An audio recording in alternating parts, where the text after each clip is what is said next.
Bonjour tout le monde.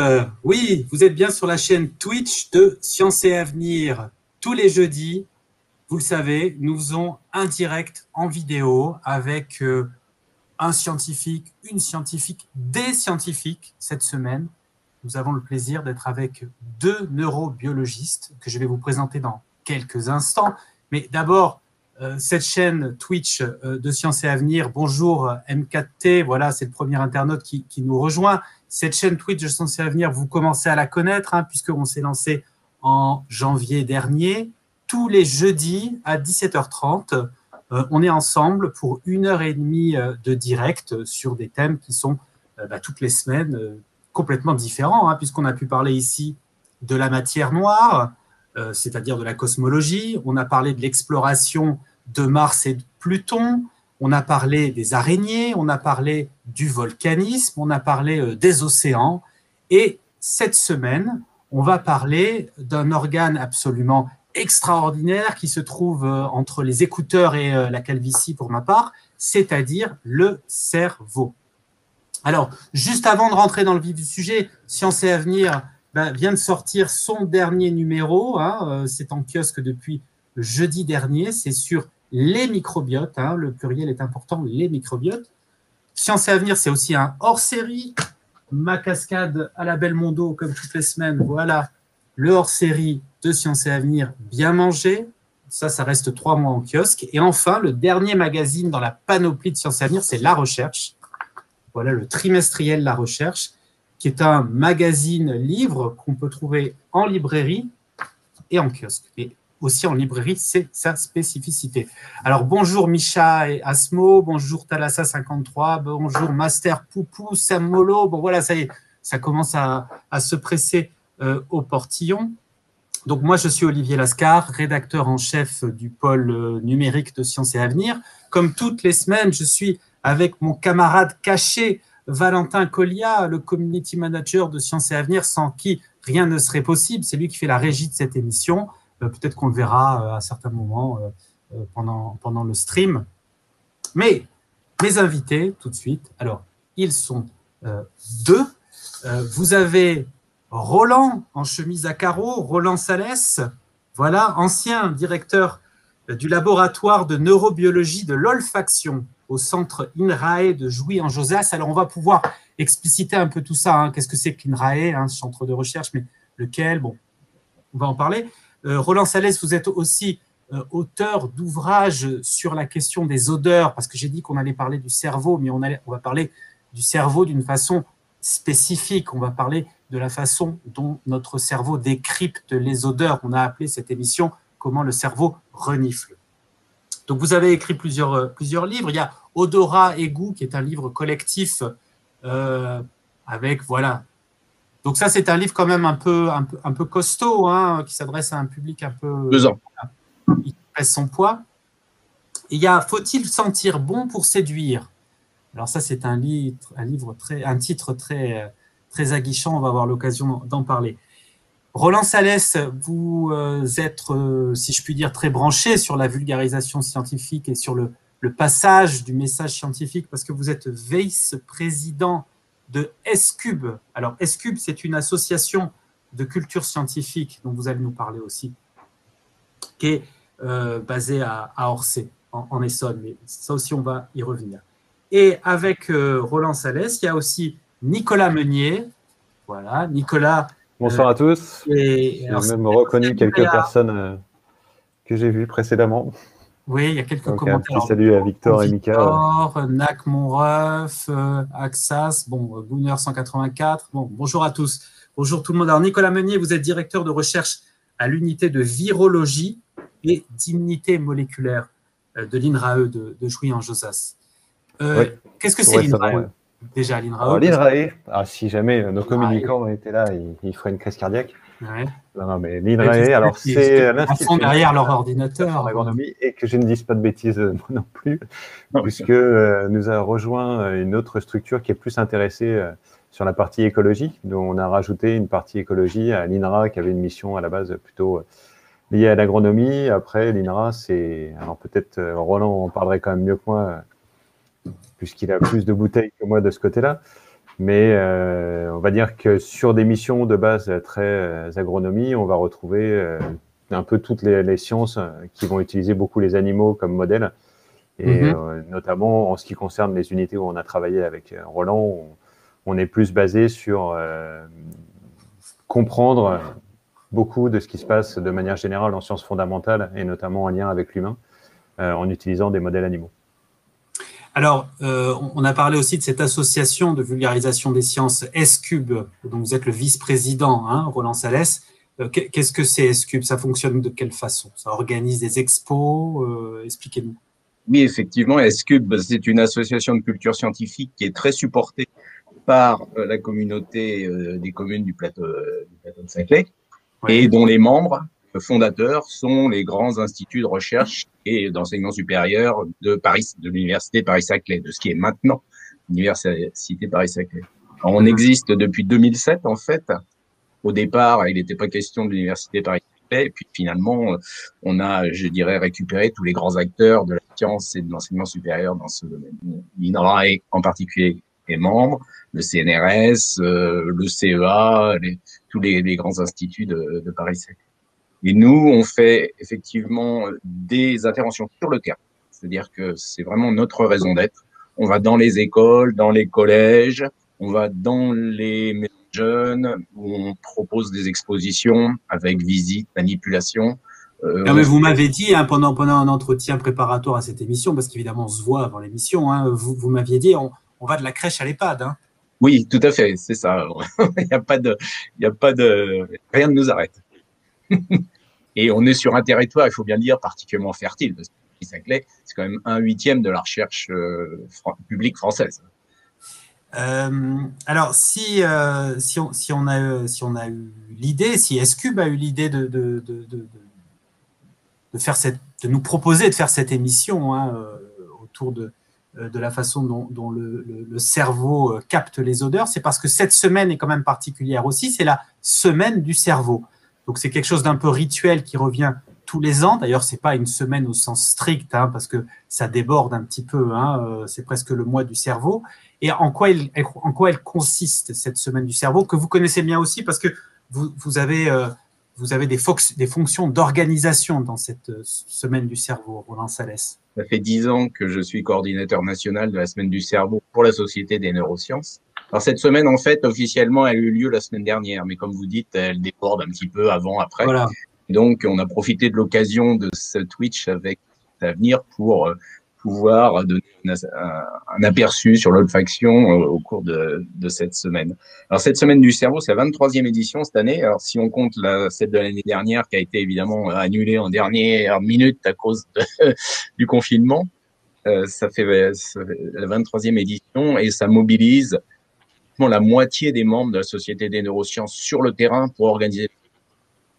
On a plus de 35 comités qui sont essentiellement basés dans les grandes villes universitaires, mais qui rayonnent sur plus de 120 villes en France. On va faire des événements un petit peu partout. On se déplace dans les lycées, les collèges. On va faire des conférences dans des villes qui sont non universitaires. Et on mobilise comme ça une communauté. En visiteur physique, la dernière fois qu'on l'a fait en 2019, 60 000 à peu près visiteurs. Et depuis qu'on est passé en numérique, alors là, on dépasse le million. Alors, Valentin, dans notre chat, a mis le lien du site web hein, de S-Cube. Hein, oui, merci. Partageons les sciences. Hein, donc, voilà, vous tous qui nous regardez, vous pourrez retrouver l'adresse. Il y a M4T qui commence à nous poser des questions. Comment ça se fait que la mémoire, les souvenirs soient aussi liés avec les odeurs? On va y venir, mais avant de rentrer dans ce débat sur les odeurs, j'aimerais qu'on parle d'un sujet d'actualité. On est tous dans la même mélasse hein, depuis plus d'1 an avec l'épidémie du coronavirus. Et il y a un sujet dont on a entendu parler énormément. C'est ce qu'on appelle l'anosmie. Alors, l'anosmie, c'est la perte de goût. Et des odeurs, pardon, la perte des odeurs, la perte de l'odorat. Et vous, Nicolas Meunier, vous avez travaillé en particulier sur cette question et vous avez un petit peu, vous vous êtes interrogé avec vos équipes, vous avez travaillé sur la façon dont le coronavirus, le SARS-CoV-2, pouvait provoquer cette perte des odeurs, pouvez nous taper dans le nez. Est-ce que vous pouvez nous expliquer un petit peu, Nicolas Meunier, quel est ce processus? Oui, en fait, alors juste pour préciser, il se trouve que bon, on peut se tutoyer aussi. Hein, vous pouvez m'appeler Nicolas, enfin on peut s'appeler Nicolas et Olivier, ça sera plus simple. Et en l'occurrence, le SARS-CoV-2 impacte à la fois le goût et l'odeur. La perception du goût et la perception des odeurs, qui sont deux choses différentes. Alors Roland en parlera aussi longuement, j'imagine, en décrivant un peu cet aspect-là. Mais il y a deux aspects. Il y a ce qu'on appelle l'anosmie, c'est la perte de la capacité à détecter les odeurs. Et l'agueusie, qui est la perte de capacité à détecter le goût. Alors, on distingue, par exemple, le fait de percevoir le goût sucré. Ça, c'est typiquement assuré au niveau de la langue. Et puis, l'odeur d'une rose, par exemple, c'est directement lié à notre nez. Et il y a une partie, quand on mange, en fait, on a des parties qui sont détectées par la bouche, comme le sucre, l'acide, par exemple. Et puis, en mastiquant, en fait, il y a une partie des molécules qui sont libérées de notre bol alimentaire qui vont passer à l'arrière du nez, ce qu'on appelle le rétronasal, et qui vont être détectées au niveau du nez. Et il se trouve que le SARS-CoV-2, il agit à la fois sur la cavité nasale, donc au niveau de l'odorat, mais aussi au niveau de la langue. Alors, au niveau de la langue, on comprend pour l'instant toujours pas grand-chose de ce qui se passe. Mais nous, il se trouve que ça fait des années qu'on travaillait sur l'impact des virus, et notamment les virus respiratoires, sur le nez, parce qu'un certain nombre de virus sont connus en fait pour utiliser un passage privilégié qu'on a au niveau de notre nez, qui sont les neurones qui détectent les odeurs, qu'on appelle les neurones olfactifs. Et ces neurones, ils se connectent directement à notre cerveau. Mais où est-ce qu'ils sont, ces neurones olfactifs, dans notre nez? Alors, ils sont chez l'homme, tout au fond de notre cavité nasale. Vous parliez entre, voilà, j'ai un mime parfait. Donc, c'est vraiment entre nos deux yeux. On va trouver ce qu'on appelle les fentes olfactives. Donc, c'est très étroit chez l'homme. Et c'est dans cette zone-là qu'on va trouver les neurones olfactifs. Donc, c'est vraiment tout en haut de notre cavité nasale. Les odeurs, quand elles arrivent, elles vont être détectées par ces neurones. Et les neurones, ils vont envoyer un signal à notre cerveau. Et pour ça, ils ont un passage privilégié. Ils ont des fils qui les connectent pour arriver directement au cerveau. Or, en principe, notre cerveau, il est plutôt protégé de tout ce qui se passe à l'extérieur. Donc, il y a plein de couches protectrices. Mais à cet endroit-là, c'est comme s'il y avait un peu une porte dérobée qui permettrait notamment à pas mal de choses de rentrer dans notre cerveau. Alors, ça peut être des choses bien, comme on peut utiliser pour faire rentrer des médicaments, par exemple. Mais ça peut être des choses moins bien, comme des pathogènes. Et donc, avec notre équipe, on s'est intéressé depuis, on va dire, 3-4 ans à toutes les défenses immunitaires qui étaient mises en place pour empêcher, en fait, des pathogènes de rentrer dans notre cerveau en utilisant cette voie-là. On appelle le rail olfactif. Tu parles, Nicolas, de médicaments qui pourraient rentrer par cette voie-là. C'est vrai que parmi les développements de vaccins contre le Covid-19, on a évoqué à un moment des sprays nasaux. Alors, ce n'est pas encore au point, mais ça pourrait passer par les voies que tu décris ici. Oui, alors il y a plusieurs aspects. Alors, à travers la question, oui, il se trouve qu'en fait, je me retrouve aussi à travailler sur ces développements de ce type de spray, et puisqu'on utilise en fait nous des modèles animaux pour comprendre un peu ce qui se passe.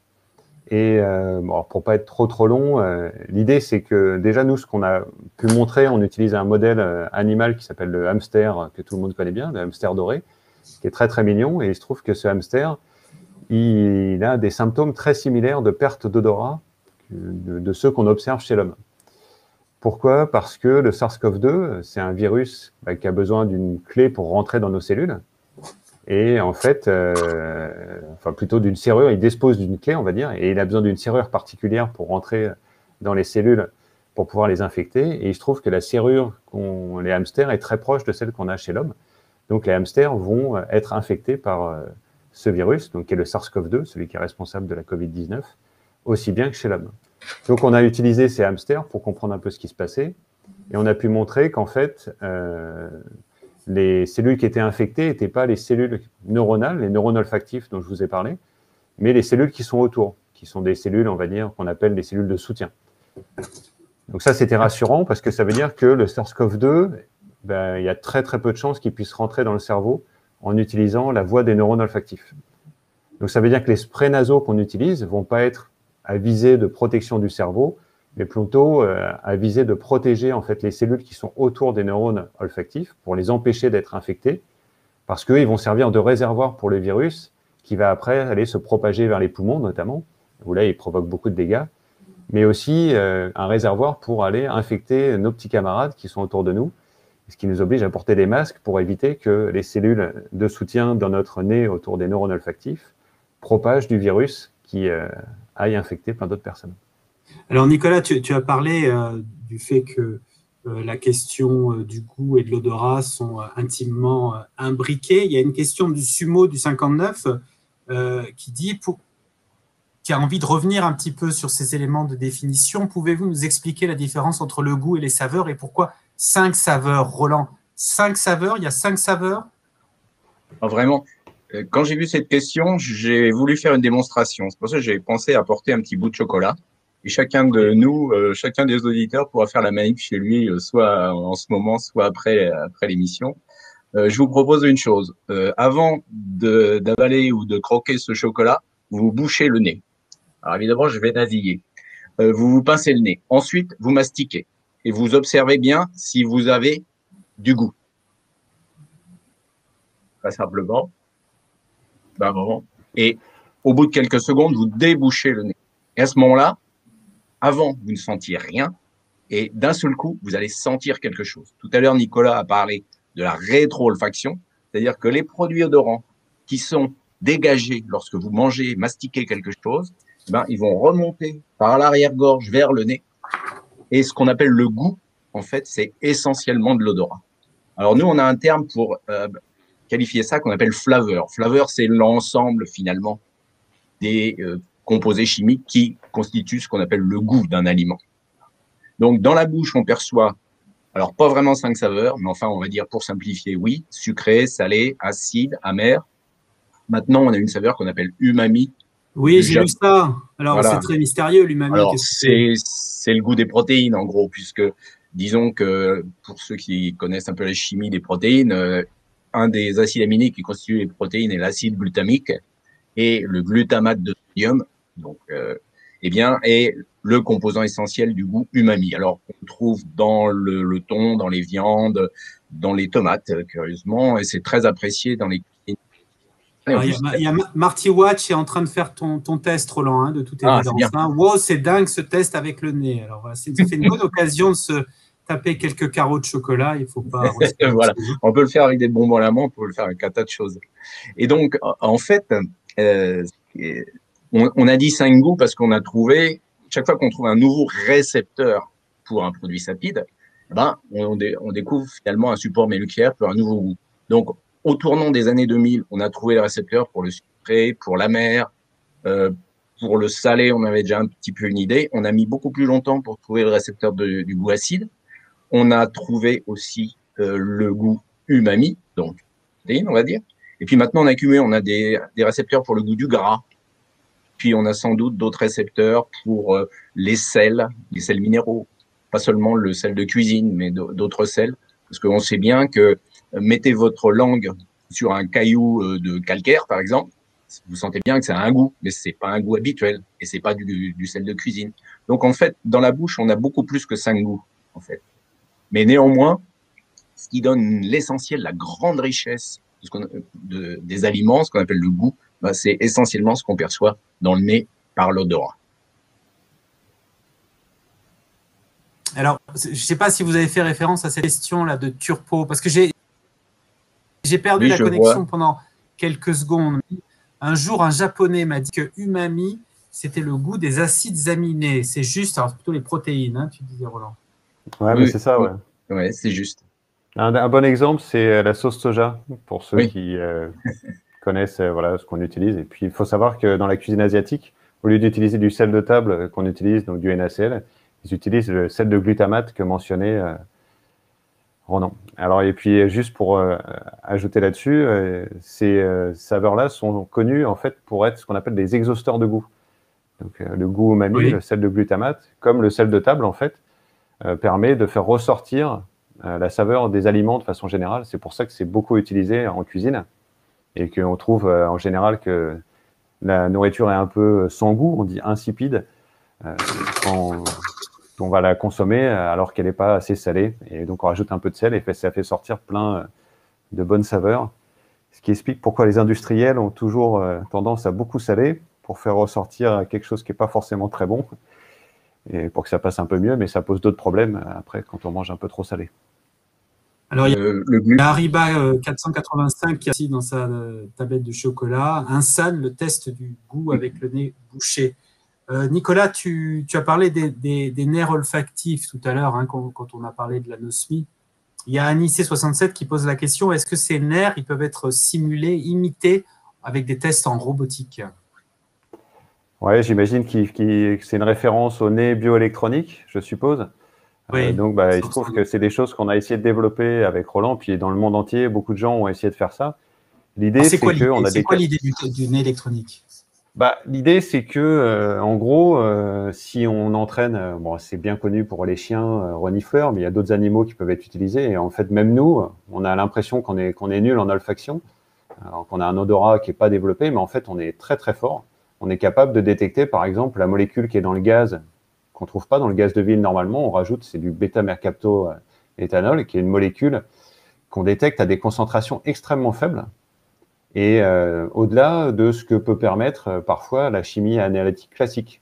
Donc l'idée, c'est de récupérer les capacités de nos neurones olfactifs pour les greffer en quelque sorte sur des structures électroniques et de faire un mélange un peu de capacités biologiques et des capacités d'électronique pour faire des nez bioélectroniques qui permettront de détecter des odeurs associées par exemple à des explosifs, à des cancers, ou au Covid, comme on a pu montrer récemment qu'on pouvait dresser des chiens à reconnaître des personnes atteintes de la Covid-19.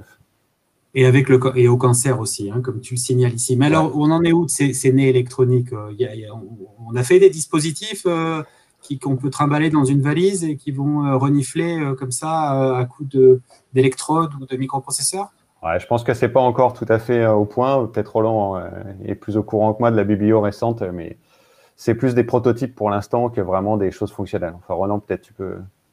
Ceux qui ont le plus avancé, en particulier l'équipe de Hossam Haïk en Israël, ont quand même montré en 2017 qu'avec des nez électroniques, on pouvait diagnostiquer 17 maladies très différentes, hein, des cancers, des maladies infectieuses, des maladies inflammatoires, même des maladies neurologiques, simplement en faisant souffler les malades dans un ballon, quoi.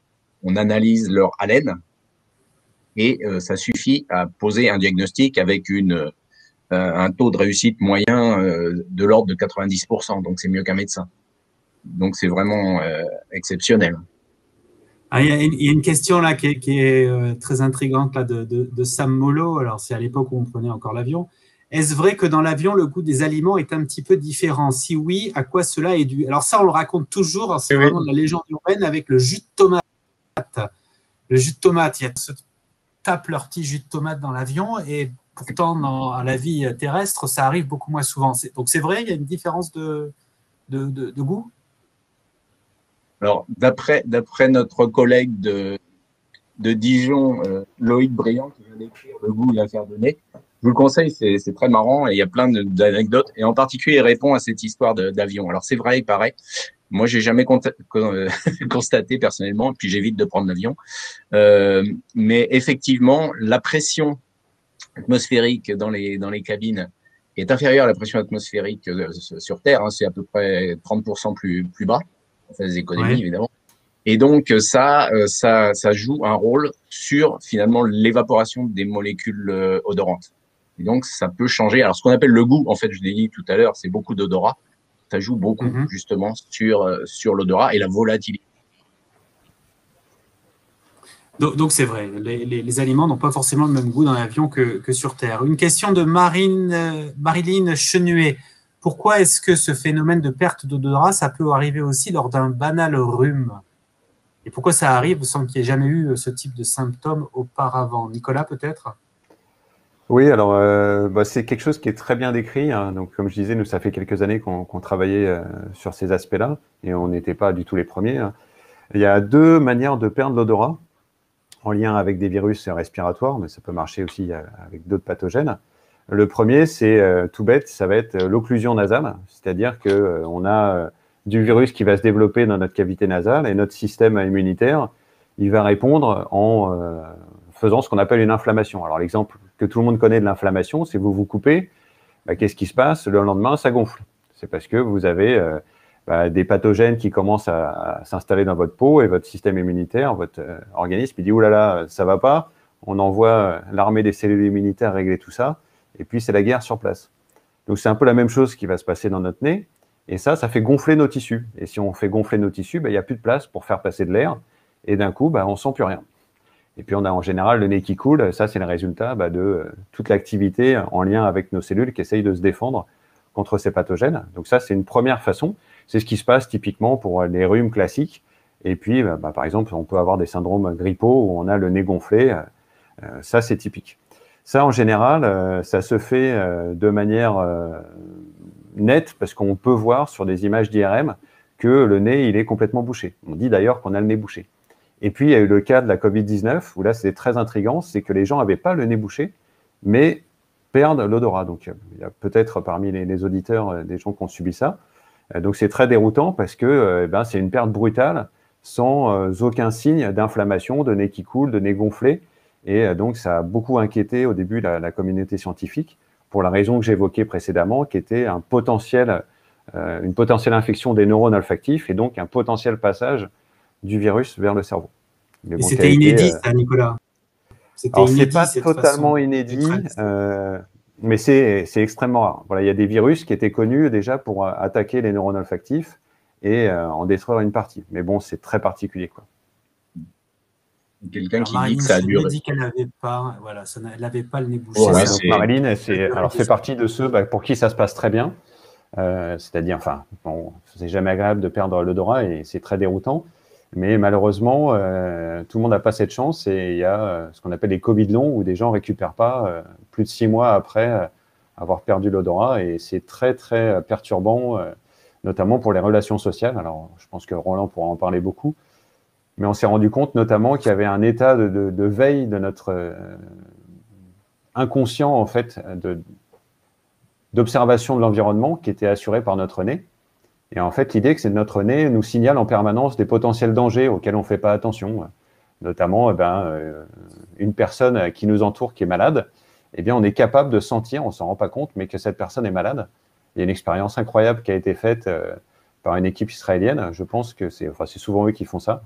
Il y a une équipe qui fait des choses assez étonnantes. Et ce qu'ils ont montré, c'est injecter une substance issue des bactéries qu'on appelle du LPS, mais bon, peu importe. Donc, la substance n'est pas nocive entre elles, mais elle déclenche une réaction immunitaire. Notre organisme, il sait qu'il est attaqué. Donc, on injecte du LPS à quelqu'un. La personne va faire une réaction immunitaire, donc elle va sécréter des odeurs un peu particulières. On récupère son t-shirt, on le fait sentir à quelqu'un et on compare par rapport à un t-shirt à qui on a injecté juste une solution physiologique. Et la personne trouve que cette odeur est désagréable. Et si on lui demande d'apprécier un visage d'une personne associée à cette odeur-là, elle va la trouver nettement moins sympathique. Ce qui montre qu'on est capable, en fait, de savoir si une personne est malade juste grâce à notre odorat. Et ça, c'est quelque chose qui est partagé dans un peu tout le règne animal. Et quand on perd l'odorat, notre cerveau, il comprend qu'il est incapable de sentir maintenant si les gens autour de lui sont malades ou pas. Et apparemment, ça provoque des situations de stress qui pourraient expliquer qu'on a un certain mal-être associé à une perte prolongée de l'odorat. Alors, il y a une super question là, qui a provoqué un échange là, entre nous. Une question de Yo-Yo le Coyote. Bonsoir, est-ce qu'il peut y avoir des acouphènes d'odorat, c'est-à-dire des odeurs parasites qu'on garde dans le nez comme ça pendant… oui. Dans la tête, il y a 15 jours, j'ai mangé des comment on appelle ça, des coquilles Saint-Jacques qui ne m'ont pas revenu pendant 48 heures. J'avais l'impression d'avoir l'odeur des coquilles Saint-Jacques dans le nez. Alors, ça a duré que 48 heures, mais c'était prégnant. C'est deux choses un peu différentes. Là, il y a le problème de digestion qui fait qu'on a un retour sans rentrer trop dans les détails, mais on peut imaginer. Alors, parlons des acouphènes d'odeur de Yo-Yo. Alors, peut-être, Roland, tu veux parler pour qu'on partage un peu la parole des cacosmies et des phantosmies? Oui, si tu veux. Effectivement, on peut avoir l'impression de sentir quelque chose en absence d'odorant. Donc ça, on va appeler ça, c'est des illusions olfactives, en quelque sorte. C'est ce qu'on appelle les phantosmies, donc des sensations fantômes. On peut aussi avoir des cacosmies. Alors, caco, ça veut dire, c'est caca hein, en grec. Ça veut dire que ça sent mauvais. Quoi qu'on sente, on sent tout mauvais. Ça peut arriver justement quand on récupère son odorat à la suite du Covid. Ça, c'est des choses dont les gens peuvent se plaindre. C'est-à-dire qu'ils ressentent les choses, mais pas tout à fait comme avant. Et souvent, ils sentent des mauvaises odeurs, mais ça passe, en général. Donc, on peut avoir ça. Et puis, il y a des anosmies partielles aussi. Et ça, tout le monde en a, en dehors de toute pathologie. Hein, des anosmies partielles. Elles consistent en quoi, des anosmies partielles, c'est-à-dire que parmi les sans doute milliards de produits chimiques différents qu'on peut sentir, eh bien, pour certains, on n'a pas de récepteur. Alors, je vous en montre un ici, ça vous dira rien du tout. Je vous montre juste la petite fiole. Hein. Ça, c'est un produit qu'on appelle l'androstédone. Ben, ça, c'est un produit qui sent très mauvais, mais vraiment très mauvais pour les gens qui ont le récepteur dans le nez. Personnellement, moi, je n'ai pas le récepteur, je suis anosmique à cette substance et j'en suis très heureux parce que ça m'évite de sentir quelque chose de très mauvais. Donc, on a vraiment des très grandes... Ça existe pour des odeurs plus classiques, c'est la fraise. Oui, alors, pour la fraise, je sais pas, mais par exemple pour les muscs, en parfumerie, c'est des produits qui sont très utilisés. Eh bien, il y a des gens qui ne sentent pas les muscles. La truffe, par exemple, produit très prisé, très cher parce que ça a des arômes intéressants et tout, mais il y a des gens qui ne la sentent pas. Moi-même, par exemple, la truffe me laisse parfaitement indifférent. Donc, en fait, on a je dirais, des trous dans notre paysage olfactif, mais on le bouche en quelque sorte par la connaissance sociale. Nicolas en parlait tout à l'heure, c'est-à-dire que si je sais que j'ai un mets agrémenté à la truffe, eh ben je vais l'apprécier parce que il y a une reconnaissance sociale de la qualité de ce produit truffé. Il y a vraiment des illusions dans le cerveau extraordinaires.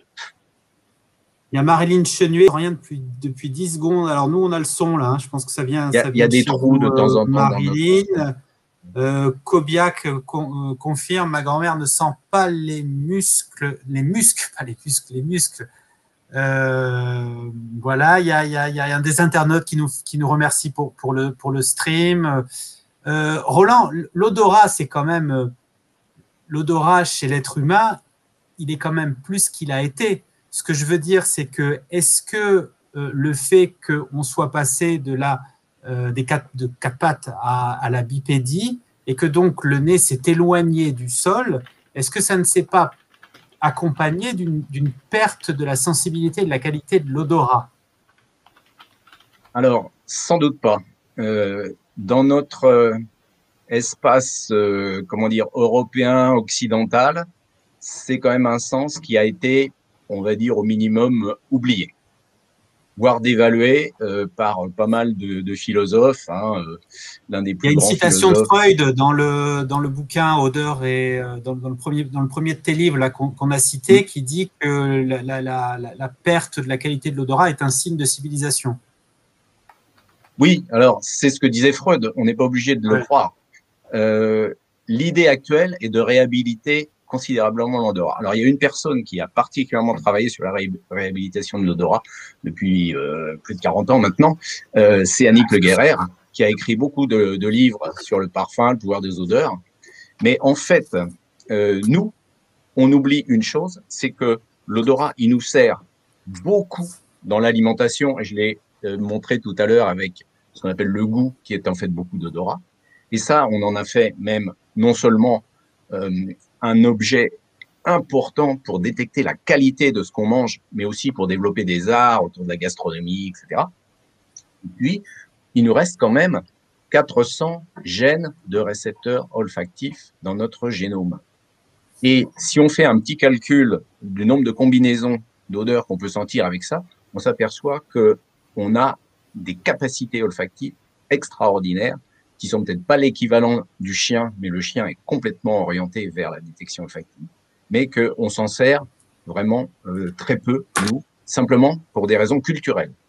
Et dans des populations où l'olfaction est très utilisée, par exemple chez les chasseurs-cueilleurs, on s'aperçoit qu'ils ont tout un vocabulaire bien plus développé que le nôtre pour évoquer les odeurs, les décrire, savoir d'où elles viennent, sont capables de repérer à l'odeur quel animal c'est, de quel âge, etc. Donc en fait, on a un très bon nez.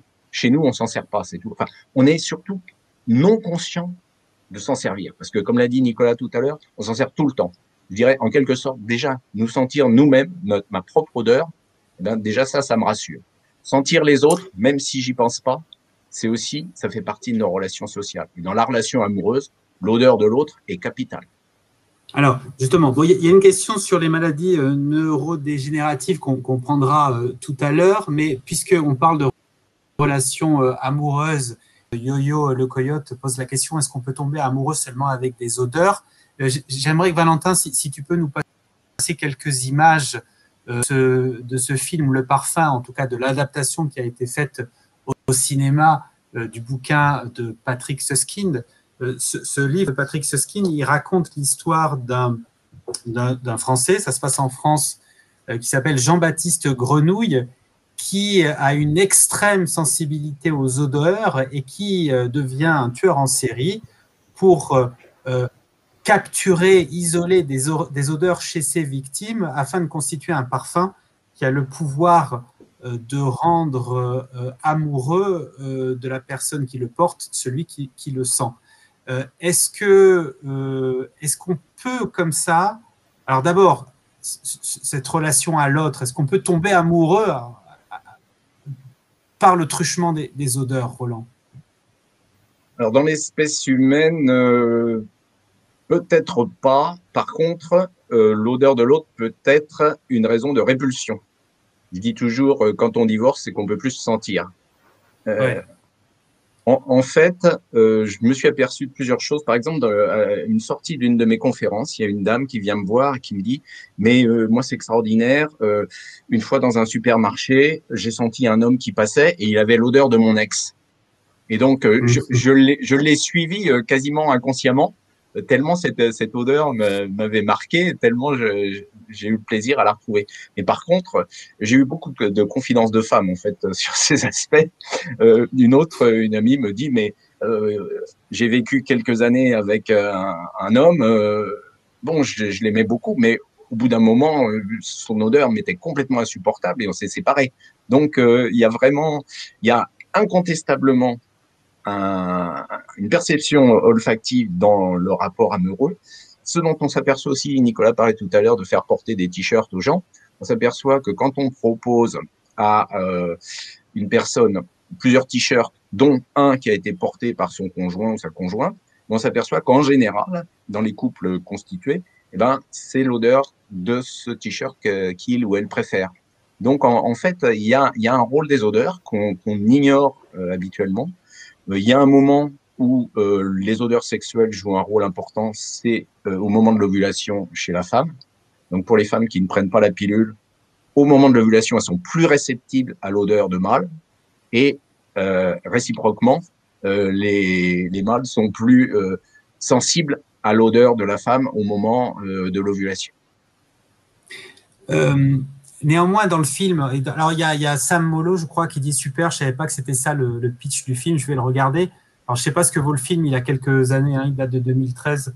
Il y a surtout le livre de Patrick Süskind hein, qui est vraiment étonnant. Il y a Stanley Kubrick a travaillé dessus, il voulait l'adapter à une époque, il a laissé tomber, c'est dommage, on aurait bien aimé voir ce qu'il en aurait fait.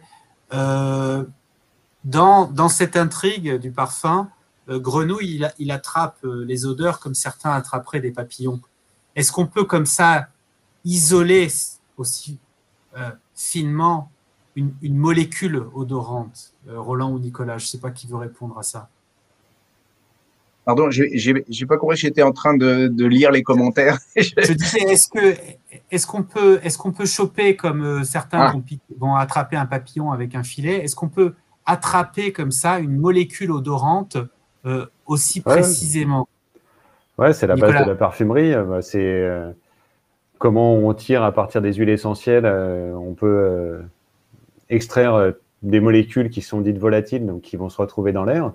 Et après, la chimie analytique permet de retrouver les différents composés et après de faire de manière, on va dire, industrielle, décomposés. Alors, il y a vraiment des exemples typiques qu'on peut retrouver, comme les bonbons à la banane, que tout le monde connaît. C'est assez typique. C'est dû à une molécule en particulier, peu importe son nom.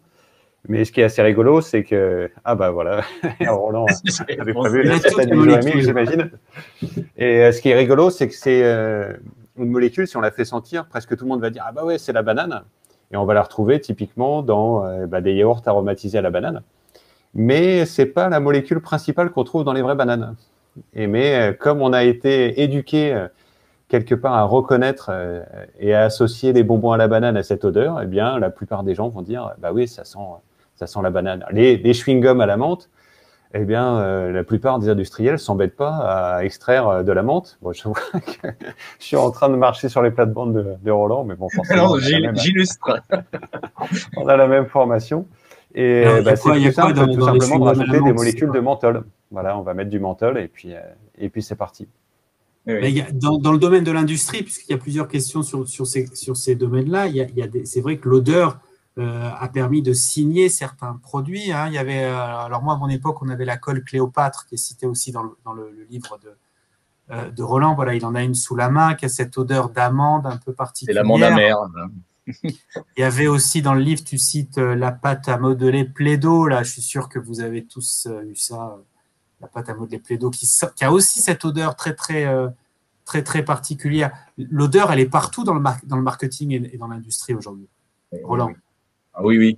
J'ai un exemple, par exemple, d'une publication canadienne où les auteurs ont observé le comportement des acheteurs dans un magasin de vêtements. Donc, c'est un magasin de vêtements hommes et dames. Il y avait 2 rayons. Et pendant une semaine, ils ont odorisé tout le magasin avec une odeur plutôt féminine, disons genre vanille, quelque chose un peu qui rappelle ça, voilà. La vanille. Et puis, ils ont enregistré une augmentation d'à peu près 15% des ventes au rayon dames.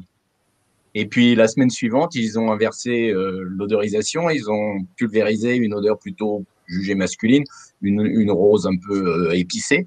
Et ils ont enregistré à nouveau une augmentation des ventes au rayon masculin. Donc, incontestablement, il y a une influence. C'est pas du 100%, hein, mais il y a un petit plus qui fait que ça marche. L'influence peut être parfois un peu extrême et négative, parce que comme le rappelle Seigneur Métalleux, la colle Cléopâtre, il y en a qui l'a mangée. Hein. Oui, bien sûr. Bah oui, c'est tentant. Hein.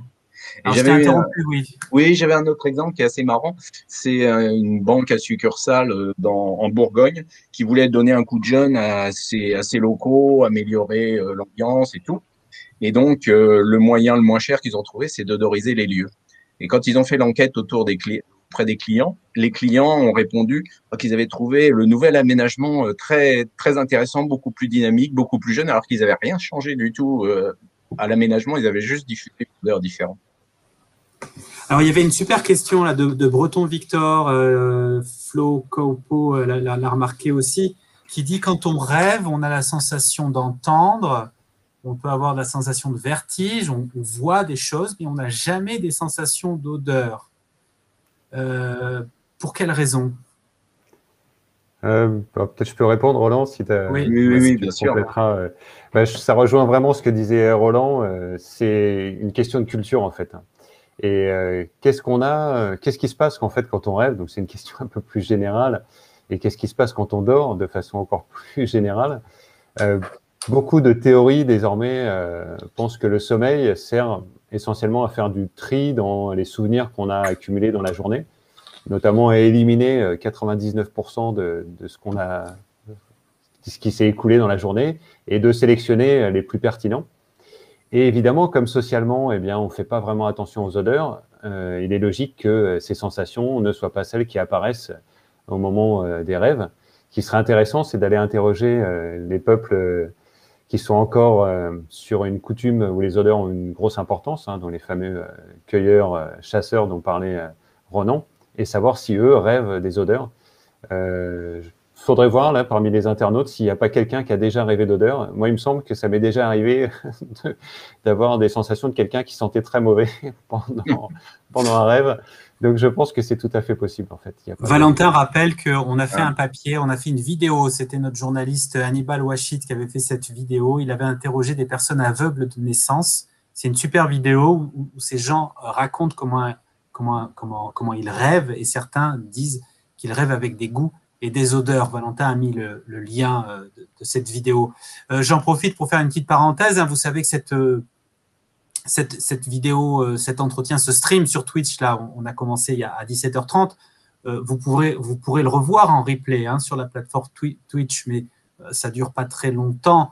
Donc, nous, on rapatrie tout ça sur le site web de Science et Avenir. Donc, vous pourrez revoir l'intégralité de cet échange avec Roland Salès et Nicolas Meunier, où ils répondent à vos questions. Vous pourrez la revoir sur le site web de Science et Avenir. Et puis, surtout, évidemment, je vous engage à vous abonner à notre chaîne Twitch, parce que comme ça, vous aurez toutes les semaines les alertes pour vous dire quels sont nos prochains directs, avec qui on va discuter. Donc, n'hésitez pas à vous abonner à cette chaîne Twitch. Je voulais revenir sur quelque chose parce que j'ai noté 2 questions qu'on a laissées de côté et elles me semblent importantes. Ouais. La première, c'était l'utilisation des nez électroniques dans l'industrie. Oui. Et effectivement, c'est très utilisé. Ça fait, disons, depuis les années 85, à peu près 1985, les nez électroniques sont utilisés dans l'industrie et en particulier dans l'industrie agroalimentaire. Et ça sert beaucoup au contrôle des matières premières. Ça peut être un contrôle très discriminant. Pour savoir si un truc est périmé ou pas, quoi. Voilà, sur la qualité et même sur l'origine. Les nez électroniques sont capables de distinguer un lait de plaine d'un lait de montagne, un beurre d'été d'un beurre d'hiver. Enfin, vraiment, il y a des capacités, des contaminations dans les grains, des choses comme ça. Donc, c'est très utilisé depuis très longtemps. Ça vient seulement maintenant.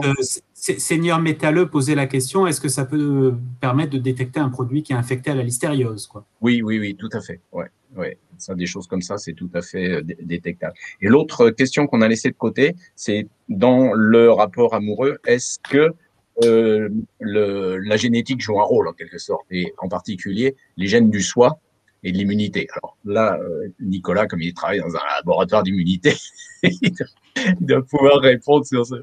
Alors il y avait aussi une autre question pour en revenir après que je trouve intéressante, c'est sur les histoires d'inné et d'acquis. Mais avant, alors cette histoire, alors la science a un peu évolué parce que longtemps, justement, on pensait sur les modèles animaux qu'on était capable de détecter ce qu'on appelle la distance génétique grâce aux odeurs et que ça pouvait être utile pour choisir nos partenaires sexuels. Et ça a été bien montré sur des modèles de rongeurs où, en fait, si on laisse le choix à un animal de ses partenaires sexuels, il va choisir plutôt des animaux qui sont plutôt éloignés d'un point de vue génétique. Et on a pu montrer qu'eux, ils avaient cette capacité en détectant, alors pas ce qu'on appelle les gènes du CMH, bon, c'est un peu compliqué, mais plutôt, en fait, tout simplement, la production de peptides, ou de petites molécules qu'on va retrouver dans les urines. Et ça explique un comportement que beaucoup d'humains trouvent désagréable pour leurs animaux de compagnie. Mais en fait, les chiens et les chats adorent renifler l'urine de leurs comparses parce qu'ils vont retirer à travers cette urine des informations sur l'identité de ces individus, leur âge, leur sexe, leur maturité sexuelle, leur capacité à accepter la reproduction, donc à quel moment du cycle ils sont, et puis aussi la distance génétique qu'ils ont, tout simplement en détectant s'ils produisent beaucoup d'éléments qui sont différents d'eux. Ça a été observé chez les éléphants aussi, ce phénomène. Ça a été observé chez les éléphants également. Oui, en fait, c'est quelque chose qu'on va trouver. Alors, qui dépendent d'un organe particulier dont on n'a pas parlé, qui s'appelle ce qu'on appelle l'organe lovoméronasal, qui est spécialisé dans la détection de molécules très lourdes et qui explique que les animaux enfouissent leur nez dans les sécrétions corporelles de leurs congénères, mais les primates n'en ont pas. Donc nous, on n'a pas ça, ce qui explique qu'on n'a jamais trop envie d'aller renifler les sécrétions corporelles diverses et variées qu'on peut émettre. Alors, incroyable ce cerveau, nous dit Sniper Kiki. Est-ce qu'il existe des odeurs addictives? Pardon, Roland, vas-y. Oui, puisqu'on a parlé des éléphants, là, à l'heure actuelle, selon nos connaissances, les éléphants sont les recordmen du nombre de gènes de récepteurs olfactifs. Ils en ont 2000. Faut dire, ils sont bien dotés, question pif, les éléphants. Voilà, oui, ils ont une trompe. Alors, la trompe, c'est pas sensoriel, c'est comme nous, ils ont l'épithélium olfactif dans la cavité nasale. Mais néanmoins, 2000 gènes, c'est eux les champions.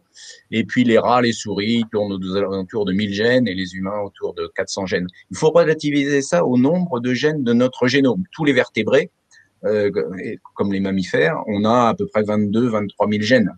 Donc, ça veut dire que avec 2000 gènes, l'éléphant, hein, c'est 1/10 de son génome qui est consacré à l'olfaction. C'est pas rien. Hein. 1/10, oui, c'est considérable. Oui, oui. Cette question sur les odeurs addictives, alors, est-ce qu'il y a des odeurs que certaines personnes oui, ben alors c'est... Alors, je ne sais pas si on peut le dire comme ça, mais par contre, il y a clairement un énorme, bon, on en avait parlé un tout petit peu déjà avant, un lien très important entre mémoire et odeur. Et fatalement, l'addiction, quelque part, c'est un lien avec l'apprentissage et une notion générale de plaisir qui va se retrouver. Et fatalement, bah, si par exemple on va consommer des drogues dans un contexte olfactif particulier, eh bien ressentir à nouveau les odeurs va faire que notre cerveau a associé l'environnement général à ce plaisir provoqué par la drogue, et l'odeur va devenir en elle-même addictive parce qu'elle va créer ce besoin de retrouver cette drogue. Alors on va retrouver ça pour des drogues tout à fait naturelles comme le chocolat. Mais voilà, toutes les autres drogues qu'on connaît qui sont associées à une odeur particulière vont rendre cette odeur particulière. Une odeur en elle-même, donc je rebondis un tout petit peu là-dessus parce qu'il y avait des histoires d'inné et d'acquis. En fait, il y a très peu d'odeurs chez l'homme, en tout cas, qui sont identifiées, on va dire chez les mammifères, il y en a quelques-unes, qui sont reconnues de manière innée. La plupart sont reconnues par l'acquisition et peuvent être modulées par l'acquisition, c'est-à-dire qu'on apprend tout simplement à reconnaître les odeurs. Et ça, typiquement, on va le retrouver sur beaucoup d'associations qui vont lier une odeur particulière à des souvenirs, un contexte particulier, et qui vont avoir un lien très étroit en fait entre mémoire et odeur. Ce lien entre l'odeur et la mémoire, bon, il est vachement incarné évidemment par un classique de la littérature, c'est La recherche du temps perdu de Proust. Hein, alors c'est très long, La recherche du temps perdu, je ne sais pas si tout le monde l'aura lu, mais dans le premier, dans Du côté de chez Swann, il y a ce passage où le narrateur trempe une madeleine dans le thé, je crois, et quand il la mange, il y a toute une réflexion sur les souvenirs qui lui reviennent, je crois, des circonstances avec sa grand-mère Léonie, quand il mangeait les mêmes madeleines. Donc, est-ce que, et ça, bon, on l'a tous constaté, hein, une odeur qui vous renvoie à une maison de vacances, je suis sûr que vous avez plein d'exemples que vous pourriez mettre sur le chat. Est-ce qu'il y a un câblage particulier dans le cerveau qu'on a identifié? C'est la Madeleine de Proust, comme le dit Benchko 72. Est-ce qu'il y a un câblage particulier dans le cerveau qui permet de mettre en relation comme ça de façon tellement étroite l'odorat et la mémoire? Alors Roland, je te laisse répondre pour alterner un peu nos interventions. Alors le câblage effectivement du système olfactif, donc il commence dans nos cavités nasales avec les neurones capteurs de produits odorants. Ensuite, ces neurones transforment le message chimique en un message électrique, qui est l'influx nerveux, qui passe dans le cerveau au-dessus, au niveau de ce qu'on appelle les bulbes olfactifs, qui sont juste au-dessus de la cavité nasale, mais on est dans le cerveau. Et ensuite, les bulbes olfactifs envoient le message à une zone du cortex qui est sur le plancher du cerveau, en fait, qu'on appelle le cortex olfactif. Le cortex olfactif traite le message olfactif dans les quelques dizaines de millisecondes après qu'on a senti un produit, et il le traite de façon non consciente. Et qu'est-ce qu'on trouve dans ce cortex olfactif? On trouve l'amygdale. Alors c'est pas l'amygdale de la gorge qui donne les végétations, c'est un noyau nerveux en forme d'amande. Et on trouve l'amygdale qui est en quelque sorte le carrefour des émotions. Tous les sens peuvent réveiller des émotions à travers l'amygdale, mais le système olfactif est le seul à stimuler l'amygdale d'abord, avant même qu'on ait conscience qu'on a senti quelque chose. Et il stimule aussi, juste derrière l'amygdale, il y a une autre structure qu'on appelle l'hippocampe, qui est, disons, le chef d'orchestre de la mémoire, en quelque sorte, qui est également réveillé avant même qu'on ait conscience qu'on a senti quelque chose. C'est-à-dire que dans la fameuse épisode de la Madeleine de Proust, l'auteur est ému, bouleversé, et il ne sait pas d'où ça vient, il n'a pas encore conscience de ce qui s'est passé, mais il est déjà ému et bouleversé parce qu'on a activé cette zone qu'on appelle du système limbique. Le système limbique, c'est le système des émotions et de la mémoire. Il y a Dodécasyllabe qui nous dit, c'est une jolie formule, c'est l'autoroute du souvenir. Nicolas, tu as quelque chose à rajouter peut-être sur ce phénomène d'autoroute là que vient de décrire Roland a très bien expliqué. En fait, bon, juste pour rajouter, d'un point de vue évolution, on pense que le premier sens, en fait, il faut voir que même les bactéries sont capables de sentir. C'est donc peut-être le sens premier, le sens primitif qui a été développé au cours de l'évolution. Et on retrouve ça sur le fait que les structures cérébrales qu'évoquait Roland sont plus primitives que d'autres. Bon, pas besoin de rentrer trop dans les détails sur ces aspects-là, mais ça fait qu'il y a une relation privilégiée de ce sens avec différentes structures du cerveau que n'ont pas des sens, on va dire, plus avancés au cours de l'évolution, comme la vision ou l'audition, qui, eux, vont passer par un premier relais qu'on appelle le thalamus au centre du cerveau, systématiquement avant de pouvoir engendrer une perception et d'aller engendrer des émotions. Ouais, c'est juste pour amener cet aspect évolution.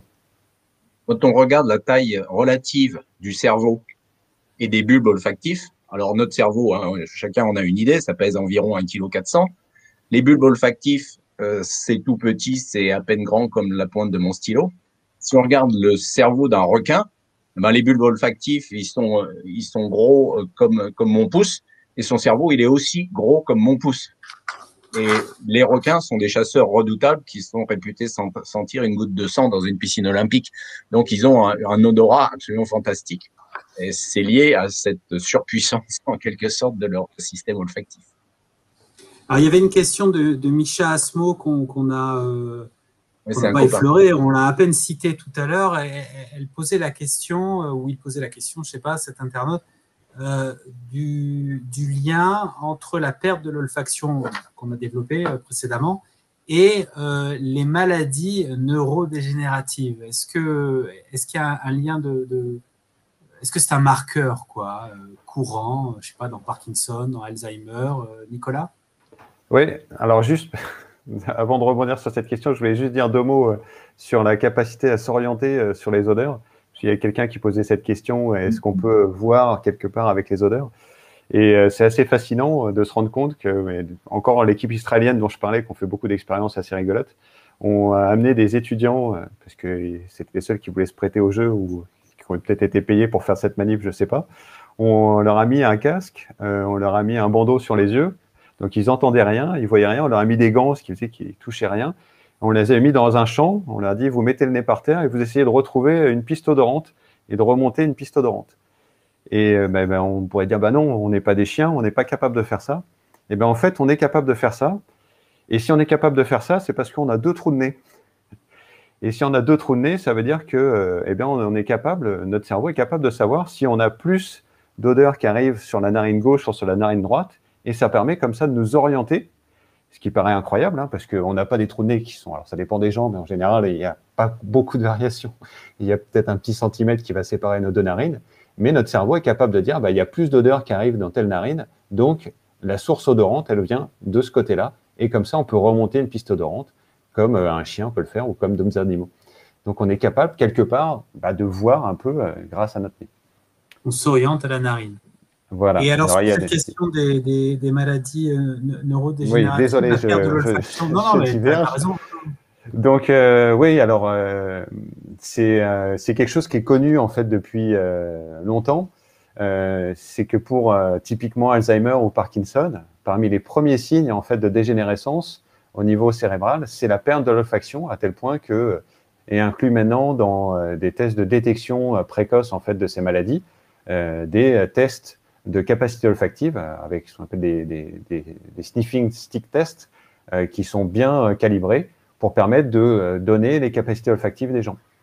Et ainsi, on peut dire, voilà, vous avez un symptôme de baisse de l'odorat importante, il faudra surveiller le risque de développer des maladies neurodégénératives, sachant que malheureusement, pour Alzheimer, il n'y a pas beaucoup de traitements qui sont disponibles, pour pas dire qu'il n'y en a pas à part l'aspect cognitif, dont un des auditeurs pourra vous parler, ou vous a parlé récemment à travers l'utilisation de jeux pour améliorer les capacités. Mais pour Parkinson, par exemple, il y a des traitements qui existent, donc détecter de manière précoce ces maladies à travers la détection de la baisse de l'olfaction, ça peut être intéressant. Juste pour expliciter ce que tu disais à l'instant, juste avant, hein, sur nos étudiants là, qui arrivaient à se diriger avec le nez, c'est des personnes qui avaient la jouissance de leur vue, hein, parce que Marilyn Chenu pose la question, c'était des personnes aveugles. Non, ils avaient un bandeau sur les yeux, mais ils étaient voyants. Non, on est capable. Alors, juste oui, je vois pour la question qui était posée avant aussi, est-ce que pour le Covid, c'est un signe précurseur? Oui, c'est un signe précurseur parce que il se trouve que quand on respire et quand on est infecté par le Covid, par ce virus SARS-CoV-2, il va d'abord se développer dans le nez. Et donc, un des premiers symptômes, ça va être l'anosmie avec donc cette perte d'odorat, qui est un signe qu'on risque de développer par la suite des atteintes pulmonaires. Alors, pour rassurer les gens qui perdent l'odorat dans le cadre du Covid, il a été montré que la perte d'odorat était plutôt un signe de bonne réponse de l'organisme et associé à des formes légères, donc très peu graves, de la Covid-19. Breton Victor nous pose une question. J'ai lu récemment que des récepteurs olfactifs étaient présents au niveau de la peau. Leur présence est-elle un mécanisme de défense, récepteur au goût amer par exemple, ou salé?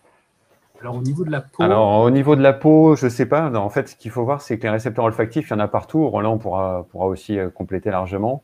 Donc je te laisserai parler des spermatozoïdes, ce qui te permettra de revenir sur tes vieilles lubies. Et en fait, des récepteurs olfactifs et gustatifs, on en a typiquement dans l'intestin, qui vont avoir le même rôle, ce qui est de détecter en fait ce qu'il y a dans notre bol alimentaire. Et puis on va en trouver dans d'autres zones, au milieu du cerveau, dans le poumon. Et là, ils ont des rôles tout à fait différents. Ils vont détecter probablement des messagers qui sont sécrétés par nos cellules. Comme le disait Ronan, chez l'éléphant, il y a 2000 récepteurs olfactifs. Chez nous, il y en a quand même 500. C'est énorme. Il n'y a pas de raison de les réserver que pour le nez. Notre organisme, dans l'évolution, il essaie d'utiliser au mieux ce qu'il a sous la main. C'est des boîtes à outils. C'est des récepteurs qui détectent des molécules. Pourquoi pas détecter des molécules internes? Et il y a des papiers récents, typiquement, qui montraient qu'on est capable de détecter la quantité d'oxygène qu'on a dans notre organisme. Alors, vous savez peut-être pas, mais on est tous en train de monitorer la quantité d'oxygène qu'on a dans notre sang grâce à des cellules qui sont situées près du cœur. Et ces cellules utiliseraient des récepteurs olfactifs pour faire ça. Alors, c'est quoi cette histoire de spermatozoïdes, Roland, là? T'as tendu une perche, si je puis dire. Ça a été fait il y a quelques années par des collègues allemands. Ils ont fait ça avec des spermatozoïdes de souris à l'époque. Et ils ont cherché quels pouvaient bien être les produits chimiques qui attiraient les souris, les spermatozoïdes. Et donc, sous le microscope, on dispose d'un côté des spermatozoïdes, de l'autre, soit un ovule de souris, soit une goutte d'un produit chimique, et puis on regarde si les spermatozoïdes se bousculent pour aller vers l'odorant. Et ils se sont aperçus comme ça que effectivement il y avait des odorants qui attiraient les spermatozoïdes, et en particulier un qui a une odeur de muguet. On peut dire que le muguet, c'est l'odeur du printemps, c'est l'odeur des batifolages sexuels, et donc ça attire les spermatozoïdes. Et quand on inhibait le récepteur olfactif correspondant, eh bien les spermatozoïdes n'étaient plus attirés par l'ovule. Donc il y a vraiment des effets tout à fait intéressants. Ah oui, là, c'est on a beaucoup de récepteurs. On a beaucoup de récepteurs olfactifs dans l'intestin aussi. Et ils sont, pour certains, on a pu montrer qu'ils captent des produits chimiques produits par notre microbiote, c'est-à-dire par les microbes qu'on héberge dans l'intestin. Et ça envoie des signaux au cerveau pour savoir en quelque sorte quels sont les produits qui sont générés dans notre intestin. Ça me fait penser à une question qu'il y avait un peu plus bas dans le chat, Roland, sur notre susceptibilité, notre sensibilité à notre propre odeur. Oui. On n'est pas le meilleur juge de soi-même sur ces questions-là, comme pour les autres, non? Oui, alors, comme on se sent en permanence, en fait, on ne se sent plus. Ça, c'est une propriété de toutes nos sensorialités. L'effet de saturation aussi, hein, dont voilà. parlait une autre internaute. Hein. Voilà, saturation, très présent, et quand le message est constant, comme le cerveau est une machine à détecter la nouveauté, ça c'est un fond qui ne change pas, donc il n'y a pas de raison de s'inquiéter. Par contre, ça nous rassure. Et les gens qui deviennent anosmiques, définitivement, peuvent déclencher même des dépressions, parce qu'ils n'ont plus, tout à l'heure Nicolas en parlait, ils n'ont plus la détection de l'environnement, ils n'ont plus la détection d'eux-mêmes aussi, ils n'ont plus la détection des aliments. Ils perdent vraiment le goût de la vie. Hein. Et donc, c'est toute une rééducation à faire pour s'y retrouver. Donc, en fait, se sentir soi-même, on peut se sentir, hein, quand on a un peu couru ou quelque chose, on se sent sous les aisselles, on sent bien qu'on exhale un parfum. Hein. Ce que j'appelle le bouquet humain. Vous savez, il y a près de 2000 produits chimiques différents dans le bouquet humain. Hein. Donc, il y a de quoi faire. Et qui diffèrent évidemment selon les individus. Mais on a tous la même base des 2000 produits chimiques qui sont non, plus ou moins dosés. Ce qui est très marrant, c'est qu'on a tous une odeur d'humain. Ça, c'est clair. On est 8 milliards sur Terre, on a tous une odeur d'humain. Mais suivant notre population, suivant génétique, suivant notre épigénétique, suivant nos microbes, suivant ce qu'on mange, notre âge, etc., eh bien, ces odeurs sont modulées.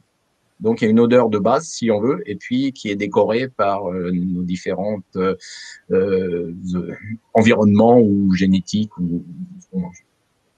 Alors, au passage, pour compléter juste ce que dit Roland, j'ai des collègues qui bossent beaucoup sur le microbiote, qui sont intéressés et qui ont collaboré avec des collègues sur les odeurs, qui montraient que les odeurs corporelles, en fait, sont essentiellement dues à notre microbiote.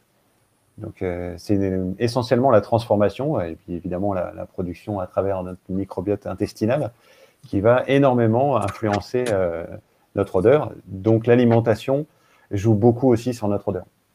Alors, Solik Sénèque nous dit c'est passionnant, merci à tous. Et ben merci Solik Sénèque. Il faut revenir tous les jeudis 17h30 sur la chaîne Twitch de Science et Avenir.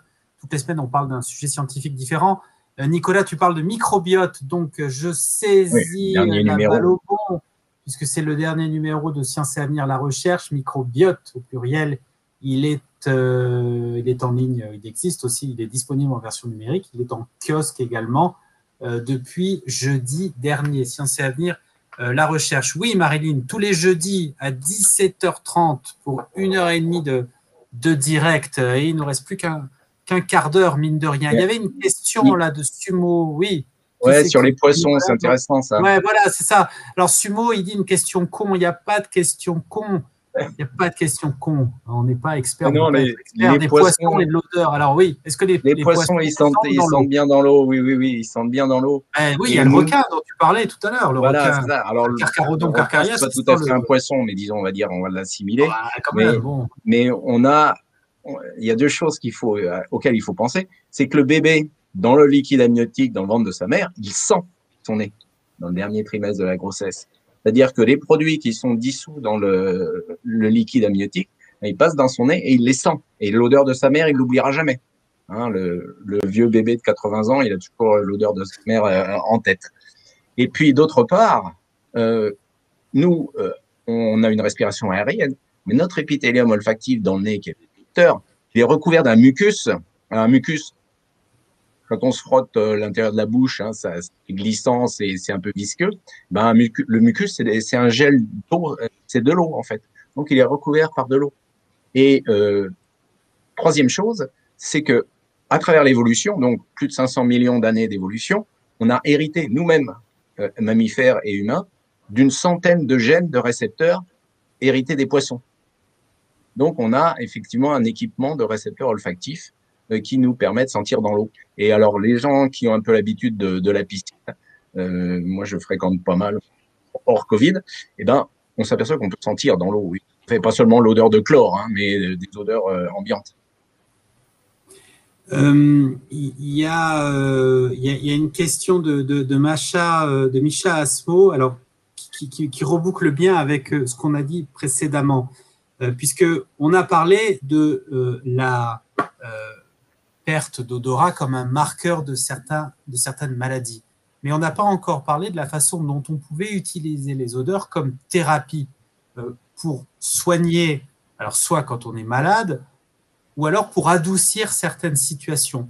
Roland, tu m'expliquais dans une conversation préalable à ce stream que, par exemple, en prison, il y a des gens, ils sont enfermés. On peut avoir certaines personnes ont des angoisses de claustration et on peut les accompagner avec une forme de thérapie où on leur fait en gros sentir des odeurs de petites fleurs et compagnie, quoi. Tu peux nous en dire quelques mots? Des odeurs d'environnement. Alors, il faut dire qu'en prison, bon, j'y suis jamais allé, heureusement, mais il paraît que ça sent vraiment très mauvais. Et en plus, c'est des odeurs constantes, on en est imprégné, etc. Donc, un moyen de s'évader. J'ai une amie comédienne qui fait des ateliers olfactifs en prison. Ça donne des résultats absolument extraordinaires. C'est-à-dire que non seulement les gens vraiment s'évadent, c'est-à-dire qu'on leur fait sentir des odeurs d'herbes coupées, de forêt, etc. Ils se sentent vraiment ailleurs. Et puis, en plus, les odeurs ont cette capacité dont on parlait tout à l'heure de stimuler le système limbique, si bien qu'on peut, grâce à ça, réveiller des souvenirs, des émotions. Et vraiment, comme elle disait, quelquefois, on voit des gros durs qui fondent dans l'arme parce que d'un seul coup, une odeur leur a rappelé quelque chose de particulièrement émouvant. Et ça peut arriver absolument à tout le monde.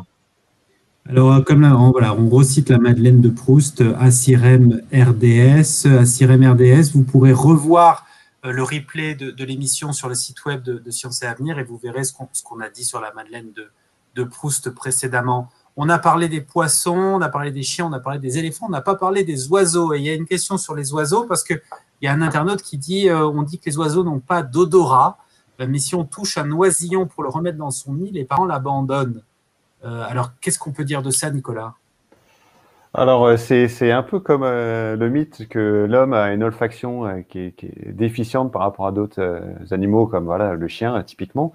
Les oiseaux, alors, ne sont pas les champions du monde de l'olfaction, mais ont une olfaction qui est tout à fait pertinente, à tel point que vous connaissez tous les pigeons voyageurs. Les pigeons voyageurs utilisent aussi l'olfaction pour retrouver le site où ils habitent initialement. Donc les oiseaux ont une olfaction tout à fait honorable et l'utilisent comme nous. Alors pour ce qui concerne les oisillons qui vont être modifiés, est-ce que c'est l'odeur de l'homme? Ça, je ne pourrais pas répondre. Peut-être Roland, tu as une idée sur cet aspect-là. Je pense que c'est aussi le fait qu'à partir du moment où l'oisillon est sorti du nid, et je pense que malheureusement, les animaux pensent qu'il est perdu et ne comprennent pas forcément s'il est récupéré ou l'homme va peut-être modifier l'environnement et l'oiseau ne va plus reconnaître ça. Il faut savoir que les oiseaux ont aussi évolué pour combattre un ennemi qui s'appelle le coucou, que vous connaissez probablement tous, qui va pondre les œufs chez les autres pour pas s'embêter à élever sa progéniture. Et il y a tous des systèmes de défense qui sont mis en place. C'est passionnant, c'est histoire de guerre entre le coucou. Et donc, les parents essayent de reconnaître une progéniture qui n'est pas les nôtres. Alors, c'est en principe plutôt basé sur le chant, mais pourquoi pas aussi un lien avec les odeurs. En gros, dès qu'un oiseau semble pas être à sa place, malheureusement, les parents se gênent pas et vont l'éjecter du nid, quoi. Valentin nous met une référence d'un papier du site de Science et Avenir. Hein. Ce papier de Science et Avenir explique que les oiseaux de mer s'orientent à l'odorat. Hein. Le site de Science et Avenir, je profite pour faire une parenthèse, c'est tous les jours un site qui est renouvelé quotidiennement et qui suit l'actualité des sciences. On a 12 papiers environ qui sont publiés quotidiennement, donc n'hésitez pas à venir nous voir. On est aussi sur les réseaux sociaux, sur Twitter, sur Facebook, sur Instagram. Donc, Science et Avenir en numérique, ça existe sur toutes les plateformes. Là, il y a une question sur... Oui, vas-y, Roland. Je vois social et puis l'autre sur les fourmis. Alors, comme Nicolas, dans le temps, a travaillé sur les insectes, il pourrait peut-être nous en dire deux mots. Oui, alors rapidement, parce qu'il y a plein de questions intéressantes. Oui, les insectes sont aussi très performants en olfaction. Alors, c'est assez fascinant parce qu'ils n'ont que 60 récepteurs olfactifs, donc il y en a très peu, mais ils sont aussi bons que nous pour détecter les odeurs. Et donc, tu peux rappeler 60 versus combien pour nous? Versus 500 pour l'homme, 2000 chez l'éléphant, donc beaucoup plus. Et ils utilisent une combinatoire qui est très similaire. On parle de convergence évolutive, c'est passionnant. En fait, les récepteurs sont très différents, mais par contre, la façon dont ils vont projeter leur information et dont c'est traité par le cerveau, ça fonctionne pareil. Donc, c'est assez étonnant. Et les fourmis, en tout cas, utilisent tout ce qu'on appelle les phéromones, utilisent l'olfaction, donc la capacité, parce que j'ai vu quelqu'un demander l'olfaction, qu'est-ce que c'est? C'est le terme spécifique pour parler de la détection des odeurs ou l'odorat. c'est un terme un peu spécifique. Et donc, les phéromones qui permettent aux fourmis de reconnaître eh bien, des congénères, de retrouver des traces, etc., utilisent les odeurs. Donc, leur olfaction, qui sont portées par des antennes. Voilà, les antennes des animaux. Alors, merci à SDream70 pour l'abonnement Prime. Hein. Vous savez que bon, la chaîne de Science et Avenir, elle est affiliée à Twitch. Hein, donc, vous pouvez vous abonner, vous pouvez nous faire des cheers, des subs. Je commence à me familiariser avec le vocabulaire de Twitch. Hein, ça va pas de soi, mais bon, ça commence à rentrer. Oui, ce terme de phéromone qui est complètement rentré dans le langage courant, il est utilisé à tort et à travers. Donc là, c'est quand même peut-être la bonne occasion, Nicolas, pour essayer de spécifier, notamment par rapport à ce mot courant des odeurs. Une phéromone. Alors, une phéromone, pour un comportementaliste, ça va être une odeur qui est émise par un individu et qui va induire un comportement stéréotypé chez un congénère de la même espèce. Donc, c'est une définition qui est assez stricte, donc qui va s'adresser très bien à des fourmis qui vont reconnaître une trace laissée par un congénère et qui vont l'associer à justement un chemin à suivre. Chez l'homme, on n'a pas ce genre de molécules, puisque aucune molécule qui n'est synthétisée par un de nos compatriotes ne va entraîner un comportement stéréotypé.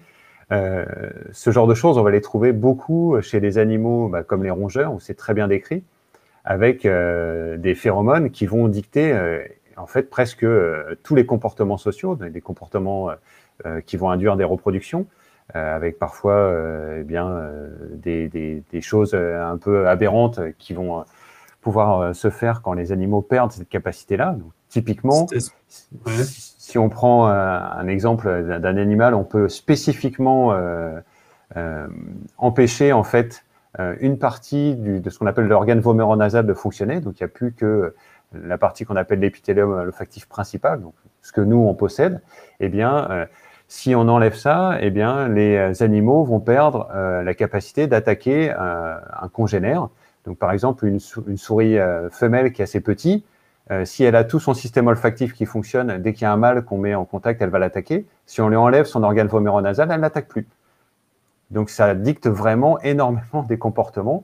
Et on a la même chose pour initier la reproduction ou ce genre de choses. Et puis, il a été montré, alors Roland, qui vient de revenir, qui est un spécialiste de la reproduction chez les éléphants, voilà, les phéromones initient complètement la reproduction chez les éléphants. Et on a pu identifier les molécules qui étaient impliquées.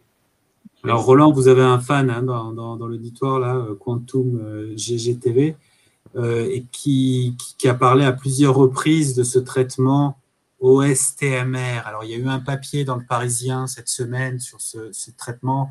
Donc, c'est un traitement de rééducation, de thérapie quoi, par l'odeur. Vous y êtes impliqué d'une façon ou d'une autre, Roland? En fait, comme conseiller scientifique, parce que Olga Alexandre, qui est la promotrice de cette méthode, est une psychologue au départ qui a un talent de parfumeur. Et donc, elle s'est attachée à définir des compositions parfumées susceptibles, finalement, de donner du bien-être aux gens. Alors, pour pratiquer cette méthode qu'on appelle de l'aromacologie, c'est pas de l'aromathérapie, hein, c'est de l'aromacologie ou olfactologie, eh bien, il faut quand même avoir un sens de l'autre, enfin, percevoir l'autre, savoir ce qu'il lui faut. Et à travers son discours, être psychologue en un mot, à travers son discours, savoir lui concocter la bonne composition olfactive qui va lui donner du bien-être. Mais effectivement, ça marche. Moi, je connais quelques thérapeutes dans ce domaine. Ils ont un contact humain extraordinaire, mais en même temps, les odeurs sont effectivement capables, je vais pas dire de soigner, mais d'apporter un bien-être perceptible. Alors, une question assez longue là, de Poésie. Il me semble pourtant avoir lu un article scientifique qui mentionnait que les femmes qui se trouvaient attirées par les odeurs des hommes auxquels elles avaient plus de chances d'avoir des enfants. Alors bon, je ne sais pas si on peut revenir sur cette thématique qu'on a déjà abordée précédemment dans la vidéo. Poésie, toute cette vidéo sera visible en replay hein, sur le site web de Science et Avenir, donc sur ces questions d'attraction et de séduction, tu pourras revoir un peu les séquences dont on a parlé. Est-ce que on a parlé du marketing, de l'utilisation dans l'industrie. Peut-être que Valentin peut nous passer une affiche de film qui est un film des années 80 d'un cinéaste qui s'appelait John Waters, qui s'appelle toujours John Waters. Il ne fait plus tellement de films et il vient de sortir un bouquin de souvenirs. C'est un film qui s'appelle Polyester. Et alors, il avait lancé une mode qui a été récupérée à la télé par les nuls. Quand les nuls étaient sur Canal+, c'était au siècle dernier. C'est quand ils étaient drôles. Et ils avaient fait une opération comme ça avec des cartes qui étaient distribuées dans un magazine de télé. Et il fallait regarder le programme et gratter à certains moments pour avoir l'odeur sur la plaquette de ce qu'on voyait à l'écran. Alors, tout ça avait été lancé par John Waters avec ce film-là, Polyester. Et alors, il y avait il y a des personnages qui sniffent de la colle, par exemple, à certains moments, donc il fallait gratter. Évidemment, c'est une expérience l'expérience du grattage de cartes est impossible à reproduire à l'heure actuelle, puisqu'il y avait tout un dispositif avec les salles de cinéma où on distribuait les cartes en odorama. C'est quand même une expérience assez marrante et qui rejoint, Roland, des choses dont tu parles, ou en tout cas certains des auteurs de ce livre collectif Odeur et goût qu'on a cité au début de l'émission, que tu peux peut-être remontrer. Hein. Tu en parles, c'est l'utilisation de l'odeur dans l'art, l'odeur comme œuvre d'art. Tout à fait. On a même travaillé avec quelques collègues sur l'art olfactif contemporain. Hein. Donc, on peut odoriser directement des œuvres d'art. Donc, il y a, par exemple, en 2015, au musée Tinguely à Bâle, il y a eu toute une exposition sur des œuvres d'art odorisées. Donc, il y avait, par exemple, une espèce de grue, hypothèse de grue, ça s'appelait, qui diffusait un nuage de vapeur de quelque chose, et on disait que c'était des phéromones. Ça avait, dans l'ambiance de la pièce où c'était, ça avait une certaine portée sensorielle tout à fait intéressante. Une autre comme Cicely Tolas, qui est une grande parfumeuse qui aime bien la provocation, avait il y a quelques années travaillé en partenariat avec Adidas pour récupérer les microbes dans les chaussures de footballeurs célèbres. Et avec ces microbes, elle avait fait des fromages. Et donc, les dégustateurs, paraît-il, ont trouvé ces fromages intéressants. Il y a eu du fromage de Zidane alors alors à l'époque c'était pas Zidane, mais oui. Ça faut retrouver ça, faut qu'on retrouve des papiers là-dessus, c'est quand même assez. Cicely Tolas, elle est assez connue, hein, c'est assez marrant. Donc il y a des possibilités comme ça. J'ai un ami qui est plasticien, lui, il a fait par exemple un escalier en savon de Marseille. Un vrai escalier, on pouvait monter dessus, hein, pas les jours de pluie parce que ça glissait. Mais il a monté son escalier en savon de Marseille, et donc l'escalier embaume en quelque sorte, en plus du décor. Et puis je travaille depuis des années avec une comédienne, Violaine de Carnet, qui elle fait du théâtre olfactif. C'est-à-dire que là vraiment, on introduit la dimension olfactive dans la dramaturgie. C'est vraiment une écriture non seulement des dialogues et d'une intrigue, mais c'est aussi une écriture olfactive en quelque sorte, parce qu'il y a des parfums qui sont diffusés et qui sont pas illustratifs des situations, mais qui rappellent des êtres des personnes dont on parle, mais qui sont pas présentes sur scène.